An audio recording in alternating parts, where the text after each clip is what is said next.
बिस्मिल्लाहिर्रहमानिर्रहीम, अस्सलाम वालेकुम। मैं हूं गुलफाम चौधरी। आप देख रहे हैं मेरा फेसबुक पेज और यूट्यूब चैनल। पाकिस्तान की सियासत में अहम तरीन डिवेलपमेंट्स हो रही हैं और मुसलसल डिवेलपमेंट मुतवक्के हैं। इस हवाले से हमारे साथ मौजूद हैं इमरान रियाज खान साहब। उनसे जानते हैं कि पाकिस्तान की सियासत के अंदर कौन सा बौछार आने वाला है और कौन सी नई डिवेलपमेंट्स मुतवक्के हैं। पहले उनकी बात सुनते हैं, फिर उस पर बात करते हैं। के लिए और उनके पास एक मौका है कि वो अपने आप को साबित कर सकें कराची में। अब बड़ा इम्तिहान तहरीक इंसाफ का एतवार वाले दिन है। एक तो रैली है उनकी जो हैदराबाद तक जाएगी, देखते हैं उसमें कितने लोग, कितनी गाड़ियां किस तरह शामिल होते हैं। दूसरा जो एक बड़ा इम्तिहान है वो है जलसा। अगर तो पाकिस्तान तहरीक इंसाफ उस नौइयत का बड़ा जलसा कर देती है जो उनकी पहचान है, तो फिर एक दफ़ा निज़ाम की चूलें हिल जाएंगी। निज़ाम के लिए ये बात अया हो जाएगी उनके सामने कि इमरान खान आज भी सबसे ज़्यादा मकबूल है। लेकिन ना सुहेल अफरीदी का जिस तरह का इस्तकबाल हो रहा है, सुहेल अफरीदी कौन है? कल तक कोई नहीं जानता था। इमरान खान का एक अदना कारकुन है। इमरान खान ने उसको एक ड्यूटी दे दी। अब ये शख्स इतना मकबूल हो गया कि लोग जहाँ जाते हैं लोग इसका इस्तकबाल करते हैं। लोग आंसुओं से, फूलों की पत्तियों से इसका इस्तकबाल करते हैं। और वो आदमी रातों रात हीरो बन गया, बहुत बड़ा।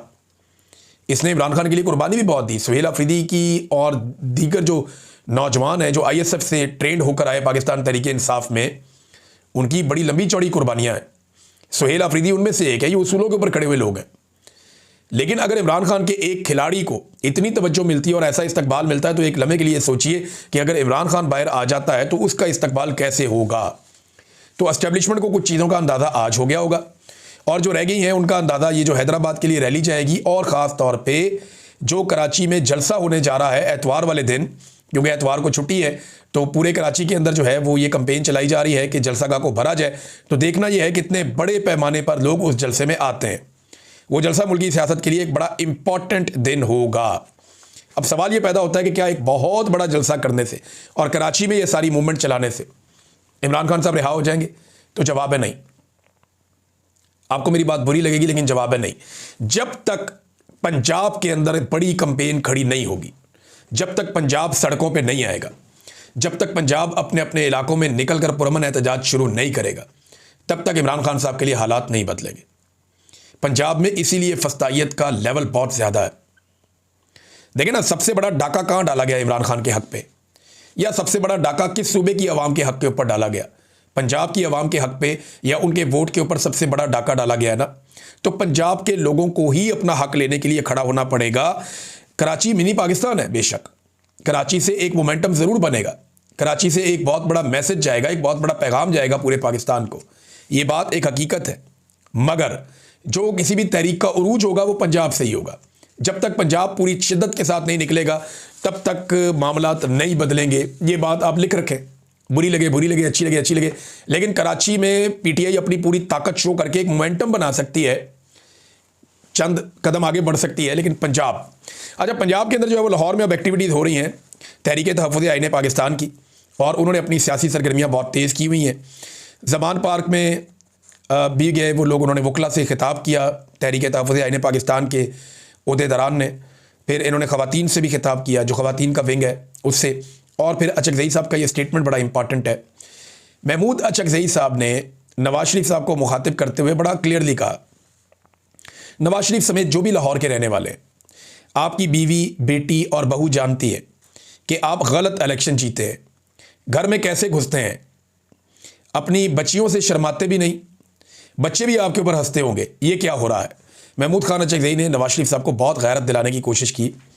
उन्होंने कहा कि नवाज शरीफ साहब, आप जानते हुए भी गलत कर रहे हैं, और नवाज शरीफ साहब मेरे दोस्त हैं, लेकिन आप जानते हुए भी गलत कर रहे हैं। आप घर में अपनी बीबी जान, बेटी जान और बच्चों का कैसे सामना करते हैं? आप जानते हैं कि आप इलेक्शन हारे हुए हैं। उन्होंने कहा कि पाकिस्तान की आवाम ने कमाल कर दिया कि तहरीक इंसाफ, जिसके पास अपनी जमात का इंतखाबी निशान भी नहीं था, उसको ढूंढ ढूंढ कर वोट डाला। महमूद खान अचकज़ई ने कहा कि ना ये फ़ौज और एजेंसियों से कोई झगड़ा है, दुनिया जहाँ की फ़ौजें जो कर रही हैं, आप उसी फ्रेम में रहें तो आप हमारे भाई हैं। दुनिया को चलाने के लिए एक निज़ाम दिया हुआ है और सबको अपना अपना काम करना चाहिए, निज़ाम को ख़राब ना करें। हमारी एस्टेब्लिशमेंट की तरबियत ही गलत है।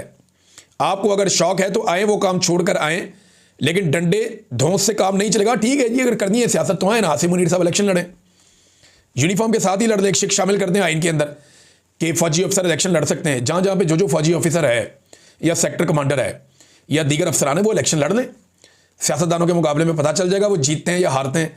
आना है तो खुलकर आ जाए, फिर सियासत करें।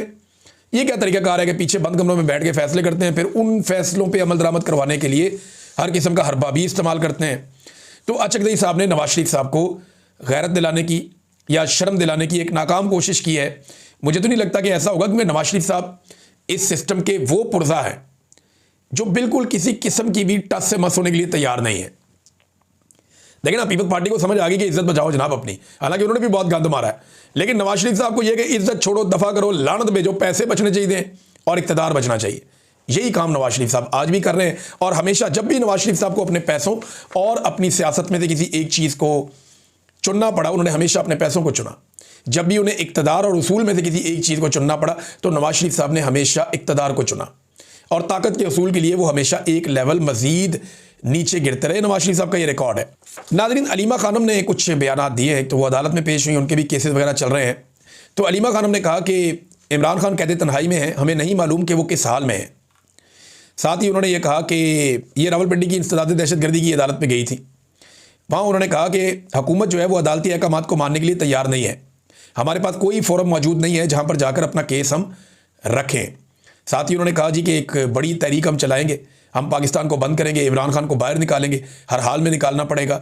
और इसी तरह सलमान अकरम राजा साहब ने भी बड़ी अग्रेसिव बात की है कि अडियाला की दीवारें गिरने वाली हैं और इमरान खान बहुत जल्द उनके बकौल बाहर आ जाएंगे। अलीमा खानम ने कहा कि जनरेशन जी और जनरेशन अल्फा की जिम्मेदारी है कि निकलें, क्योंकि हमने अपना मुल्क बचाना है। लोग कहते हैं इमरान खान हमारी उम्मीद है और वही बाहर निकलकर मुल्क चलाएंगे, इमरान खान को हम रिहा करवाएंगे। ये अलीमा खानम ने गुफ्तगू की है। नादरीन, एक दफ़ा फिर इल्ज़ाम लगाया गया पाकिस्तान तहरीक इंसाफ पे। इस मरतबा ये इल्ज़ाम लगाया इंफॉर्मेशन मिनिस्टर ने। उन्होंने कहा कि PTI ने दहशतगर्दों को लाकर बसाया, हम इनका खात्मा करेंगे दहशतगर्दों का। यह तातार ने कहा। देखिए, ये इतलात की मिनिस्ट्री है, DG ISPR भी यही बात करते हैं। ये दोनों हुकूमत में भी हैं और इख्तियार भी इनके पास है, इक़्तिदार भी इनके पास है।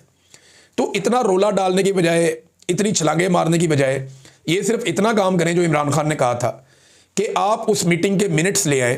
आपके पास ही है ना सब कुछ, रिकॉर्ड आपके पास है। उस मीटिंग के मिनट्स ले आए जिनमें यह फैसला हुआ हो कि दहशतगर्दों को पाकिस्तान में लाकर बसाना है, ले आओ। आज तक ये नहीं ला सके। बल्कि मैं इनको ये चैलेंज करता हूं कि जब PDM की हुकूमत बनी, जब राणा सनाउल्लाह ने यह अनाउंस किया, तो जून, मई और जुलाई में होने वाली जो मीटिंग्स हैं उनके मिनट्स ले आए। उनके अंदर यह फैसला हुआ था, मैं चैलेंज करके कह रहा हूं कि मई, जून और जुलाई, इन महीनों में जो मीटिंग्स हुई थी उनके मिनट्स ले आए। सरकार के अंदर आप लोग बैठे थे, उन्हीं में यह फैसला हुआ था कि दहशतगर्दों को पाकिस्तान लाकर बसाना है और खैबर पख्तूनख्वा में दहशतगर्दों को लेकर आना, लाकर उनको वहां बिठाना है। और ये जनरल बाजवा, जनरल नदीम अंजुम और जनरल फैज़ हमीद, ये इनका एक प्रोग्राम था पूरा। फैज़ हमीद जो है वो कोर कमांडर था खैबर पख्तूनख्वा का, जनरल बाजवा आर्मी चीफ था, general Nadeem Anjum DG ISI था। ये लोग दहशतगर्दों को लेकर आए PMLN और पीपल्स पार्टी और फजलुर रहमान के साथ मिलकर, और इनको लाकर बसाया। और अब पूरे खैबर पख्तूनख्वा के अंदर नहीं, पूरे पाकिस्तान के अंदर दहशतगर्दी के खतरात बढ़ते जा रहे हैं। ये इन्होंने किया पाकिस्तान के साथ। ये कभी भी उन मीटिंग्स के मिनट्स नहीं लेकर आएंगे, उनका अंदर का रिकॉर्ड। जी बिल्कुल, जिस तरह से आपने सुना, इमरान रियाज खान साहब ने पाकिस्तान की सियासत में अहम तरीन डेवलपमेंट्स हमारे सामने रखी और उन्होंने बताया कि पाकिस्तान की सियासत में कितनी बड़ी तब्दीलियाँ मज़ीद मुतवक्के हैं।